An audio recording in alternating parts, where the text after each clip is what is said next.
Hi, everybody. This is Dave Jones with Storm Center Communications and GeoCollaborate. It is Tuesday, August 12th, 2025. Thanks so much for joining me for this weather update. This is a briefing for the All Hazards Consortium, the sensitive information sharing environment, so we can share data between public sector organizations like private sector liaisons within emergency operations centers, and also within the private sector themselves. Owners, operators within the food, fuel, medical supply, communications, energy sectors, logistics. And we keep them posted on the threats that exist from tropical weather and also other extreme events.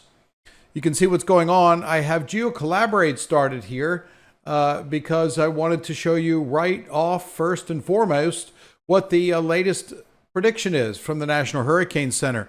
And you can see it here. This is the cone of uncertainty, this blue area right here. It comes right up to this area.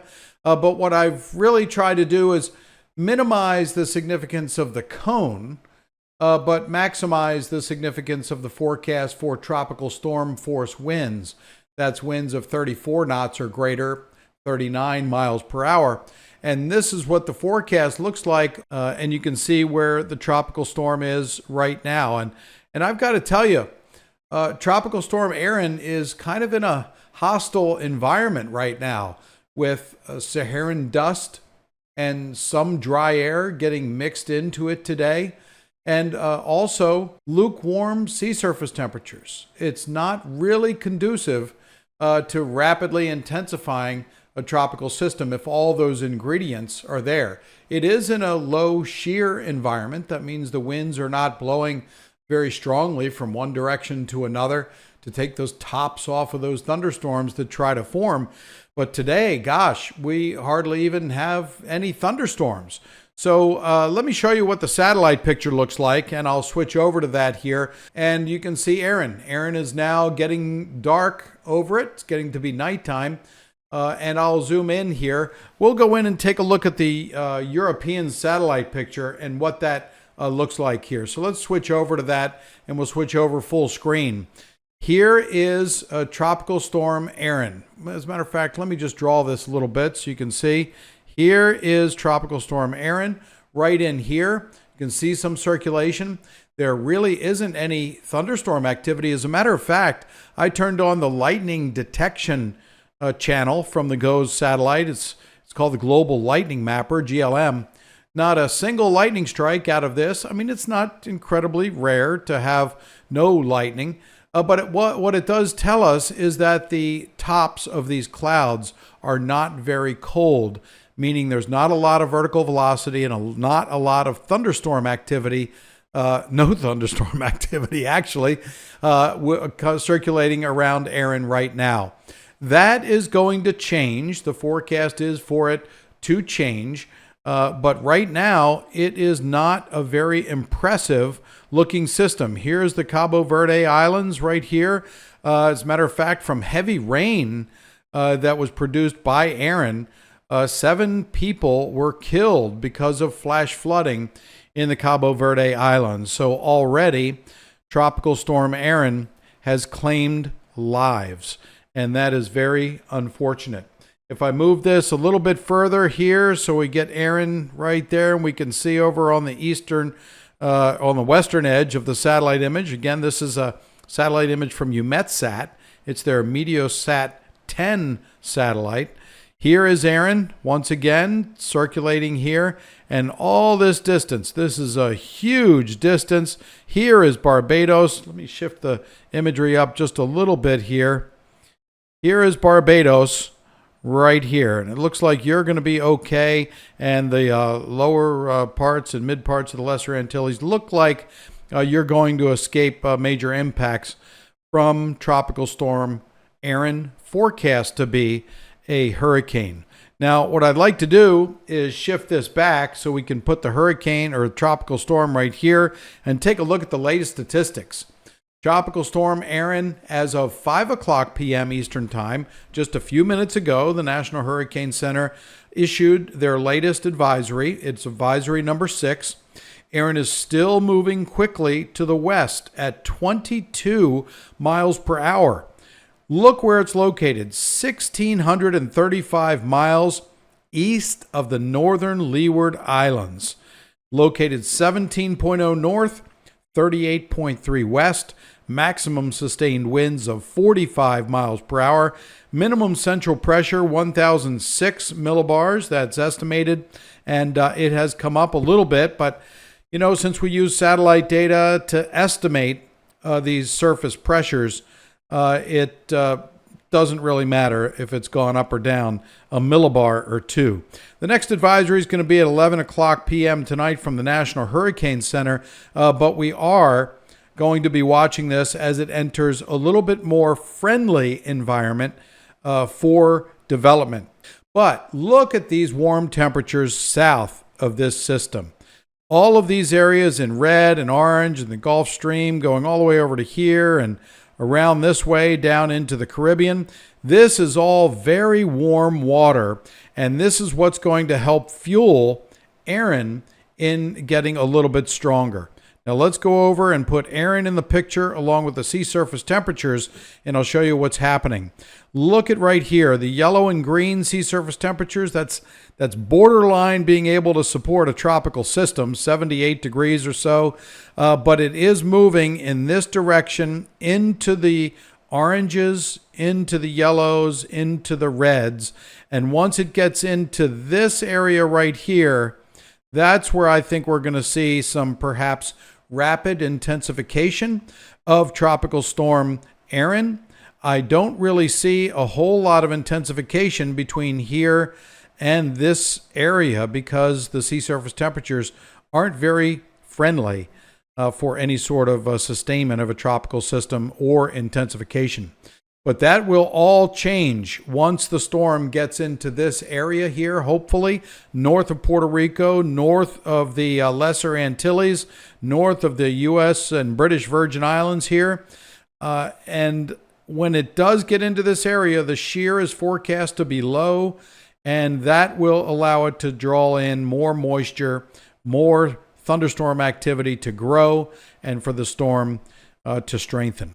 And GeoCollaborate is putting some more definition on this as well as I zoom in.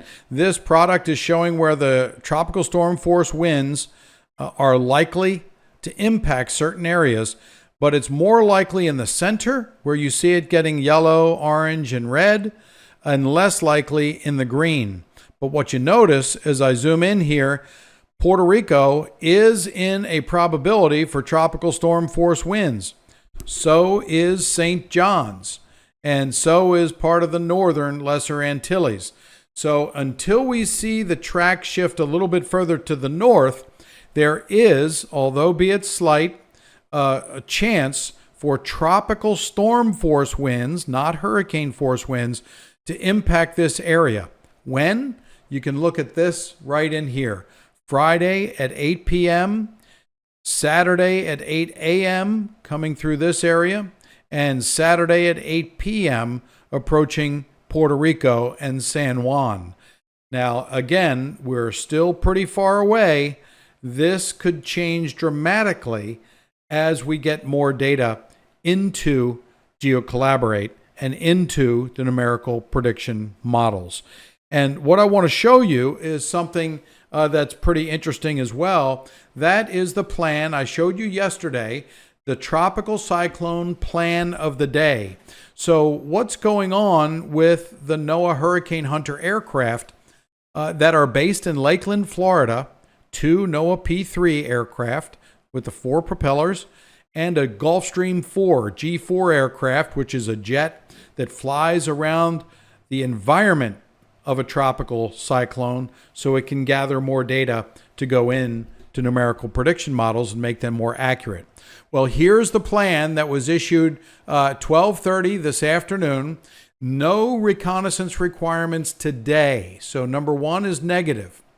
The outlook for the succeeding day, begin 6 hourly fixes on Tropical Storm Erin on the 15th. So that's not today. Today's the 12th. Tomorrow's the 13th, Wednesday. Then Thursday the 14th, So Friday the 15th, or late on the 14th in the evening, that is when we're going to see the NOAA Hurricane Hunter aircraft, which are going to fly down, and I'll show you this in GeoCollaborate. They're going to fly down from Lakeland in Florida, which is right about here, and they're going to go down to Barbados, and they'll touch down in Barbados and wait there, get crew rest, and then they will start flying missions out here into the ocean, right around.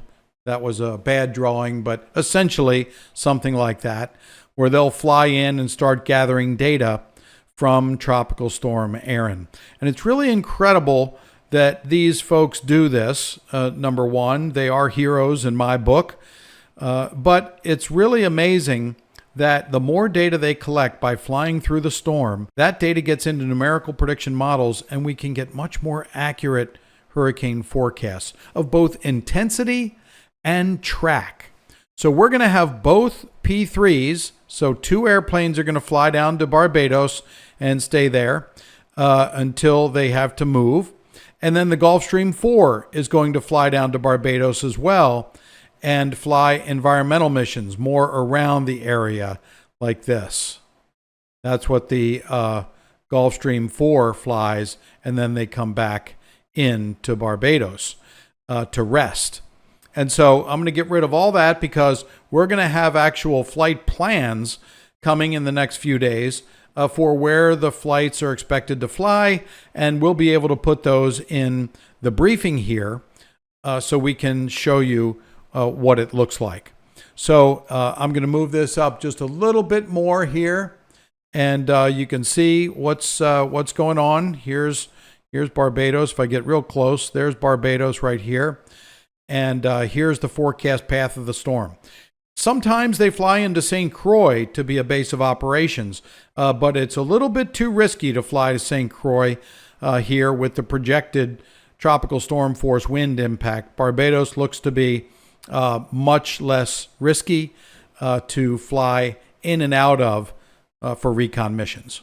The other thing that we'll be doing is tracking the airplanes live when they're flying in GeoCollaborate, so we can show you when they drop those dropsons what the observation looks like right before it splashes into the ocean, so we can then compare those observations with surface observations from ocean observing systems.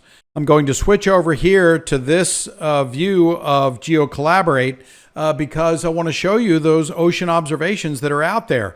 Boy, it looks like a lot, doesn't it? Well, that's because I'm zoomed way out, and it's not really that dense. But we do have observations that are coming in from Argo floats around where Tropical Storm Erin is forecast to move, and also where it is currently.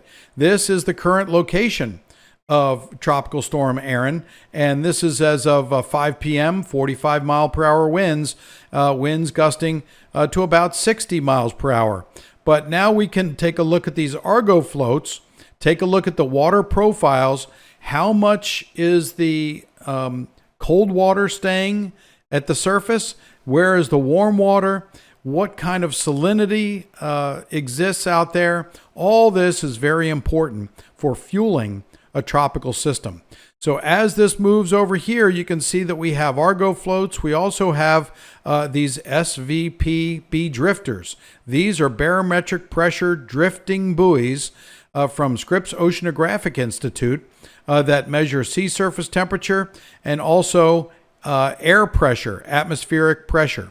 And so we have these that are floating around.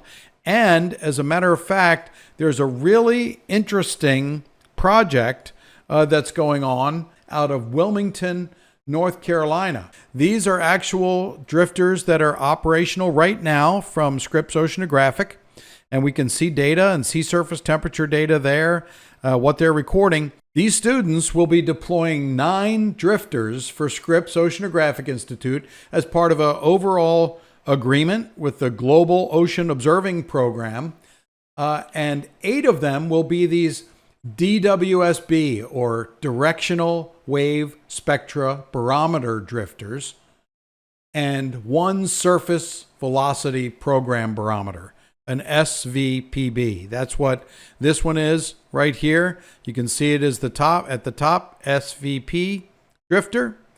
And they're going to drop one of those here. But these will be able to measure the wave action when Erin makes its turn and moves out to sea, hopefully. And these drifters are really critical. They measure waves and atmospheric pressure that help the National Hurricane Center with their storm surge and wave forecasts when hurricanes threaten. And in turn, this helps emergency managers communicate the impacts that are expected so residents and vacationers can take action if needed. So once they drop these off deploy them off the ship, the RV Cape Hatteras, they'll drift and they'll be caught in the Gulf Stream. They'll drift up to the north. They'll scatter about, but they will be excellent indicators of what kind of waves are being kicked up from this tropical system. Okay, so what does this look like on the big picture as I wrap this up? Here is the forecast for 34-knot winds or tropical storm force winds. It's a probability forecast. So anything you see in dark green is a low chance, like 10%. And then as you get higher, it's 20, 30, 40, 50, and then on into 90 and 100% chance of tropical storm force winds. There is a product for hurricane force winds as well, but it's not a hurricane yet, so nothing is going to show up. You can see the tropical storm force symbols are still here because only 45-mile-per-hour winds are being generated, and I think that's pretty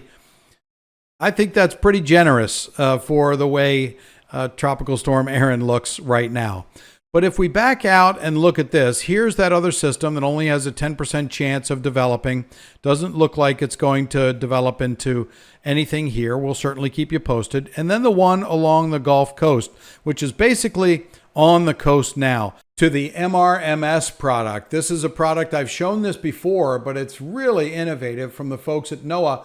Came out of the NOAA lab in Norman, Oklahoma, and that is something that they are working very hard to bring all sorts of observations together. Critical lab needed to get research into operations. But you can see the circulation somewhat over this system. And let me show you. Here it is, kind of like right in here. There's no real center of circulation, but it's causing quite a bit of heavy rain activity just east of New Orleans into Mississippi and parts of Alabama as well. This whole area is just going to drift up this way, but generally speaking, look where all that precipitation is going. It's going right into that stationary front and then right down here over North Carolina. And that is why it's been such a rainy, miserable time in central and southeast North Carolina. Outer Banks still look pretty good. Maybe some clouds around, but not the flooding rains that they've been seeing in parts of North Carolina. So that system is not going to be a threat to develop into a tropical cyclone, but you don't need a tropical cyclone to create flooding. And that's why we want to watch these bands as they set up and it rains quite hard over localized areas. That's where you can see flooding develop. So pay attention to your local broadcast meteorologist and also the National Weather Service. If you have a NOAA weather radio, remember I've held them up before, NOAA weather radios, they will alert you of any local flash flood warnings, tornado warnings, severe thunderstorm warnings, whatever you want to be warned of, you can program the radio to go off when that happens. Okay, let's take a quick look at the GFS forecast and what it's doing with Tropical Storm Erin. Of course, we go with the official National Hurricane Center forecast when we talk about any impacts, but I just want to show you where the storm may head in the future as we watch this development. So here is Tropical Storm Erin right now. Again, it's not really in a great environment to strengthen rapidly. And again, I don't think that that's going to happen over the next couple of days. But if we put that into motion, you'll see it sort of stays together. It does stay together. It's a tropical storm, but then it starts to strengthen as it gets into that warmer sea surface temperature area. But you can see the northern Leeward Islands, Puerto Rico, the U.S. and British Virgin Islands may get some rain out of this system as it moves to your north. The good thing is, it looks like, at least right now, hurricane force winds will remain offshore, at least the way it looks right now. We'll know a lot more when those Hurricane Hunter aircraft gather more data, and then we rerun those models with that higher resolution data in there. So as we progress into the future, this is what we're looking at. There's a trough of low pressure that is going to be passing through New England, and this is Monday. So this is out 144 hours out, which is approaching fantasy land in my book. But there's a trough of low pressure that extends down, and there's a strong high pressure out here in the ocean. There's also high pressure out here in the Midwest. If a low pressure finds a weakness in the high pressure field, it will take it. Hurricanes like to follow the path of least resistance, and if there's a trough of low pressure saying, hey, come on this way, it will follow for sure. And so that's what we're watching very closely. Will it encounter a trough of low pressure that the high can't fend off, and it curves off well ahead of the United States? Bermuda, that's a different story. There could be a real threat to the island of Bermuda if it follows in this path. But that's what we're looking at right now. We're looking at that trough of low pressure and how it might influence Tropical Storm Erin right now. It's still forecast to become a major hurricane. The National Hurricane Center is forecasting it to intensify. Could be the first hurricane of the season. It would be if this tropical storm does develop, but it also would be the first major hurricane of the season. And it's developing right about on time. Our average first day for hurricane is around August 11th, August 12th. So it's right on schedule here to develop. So nothing abnormal there. But we're going to keep monitoring it here. But as always, we go with the official National Hurricane Center forecast, which is there. It stops at 5 days. And we're going to be keeping you posted on its progress as Erin moves to the west at 23 miles per hour. So that's it. That's the update for today. I'm Dave Jones with Storm Center Communications and GeoCollaborate. Thanks so much for watching. We'll keep you posted again tomorrow. I'm in quite a few meetings dealing with hurricane monitoring and forecasting through the morning and afternoon. But as soon as I can get to it, then I put this briefing together and get it on into the All Hazards Consortium SISE hub so it can be spread throughout that network. Thanks for watching. I'm Dave Jones. Please watch out for yourself and watch out for your neighbors. They really do appreciate it. Take care.